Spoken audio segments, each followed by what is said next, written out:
Pourquoi dit-on boule dans les expressions françaises? Intéressons-nous donc au mot boule pour éviter que vous vous mettiez en boule, si vous aimez le son de ce mot. Son sens dans cette expression rime avec colère. Se mettre en boule est une façon familière de dire qu'on se fâche très fort. L'énervé peut avoir envie de mettre des coups de boule. Dans cette expression courante, la boule, c'est la tête, qui par sa forme ronde et pleine peut y être comparée. Cette tête qui peut se retrouver à nu quand on a la boule à zéro, qu'on se soit rasé la tête ou qu'on soit chauve. Le zéro ici correspond à l'absence de cheveux. On parle aussi de boule de billard pour les mêmes raisons. On peut tous un jour perdre la boule, c'est-à-dire au mieux paniquer, au pire perdre la raison, devenir fou. Une expression apparue au 19e siècle est dérivée de « perdre le nord » qui signifie être désorienté comme privé de boussole. Ce qui peut entraîner une boule au ventre, expression utilisée quand on est angoissé. La peur d'un événement à venir nous met la boule au ventre, physiquement, elle nous noue l'estomac. Si cet événement se passe mal, on pourra avoir les boules, comme on dit en langage familier.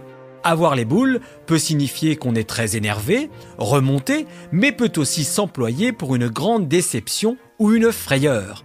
Dans les trois sens, le mot boule renvoie selon les interprétations soit aux testicules, soit aux amygdales. Perçons maintenant le mystère et boule de gomme.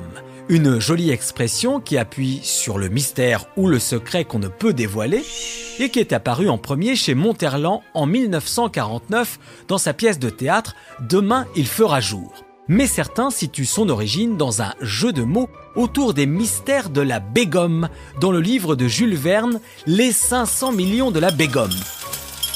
Quoi qu'il en soit, si mystère et boule de gomme sont associés, c'est que le mystère y est bien gardé car on ne voit rien dans cette boule opaque alors qu'on est censé voir beaucoup de choses dans une boule de cristal. Cette boule de cristal utilisée par les voyantes pour prédire l'avenir depuis le XIIIe siècle. Une boule en verre en l'occurrence, qui a d'abord été utilisée pour guérir des maladies avant de devenir un support pour les arts divinatoires.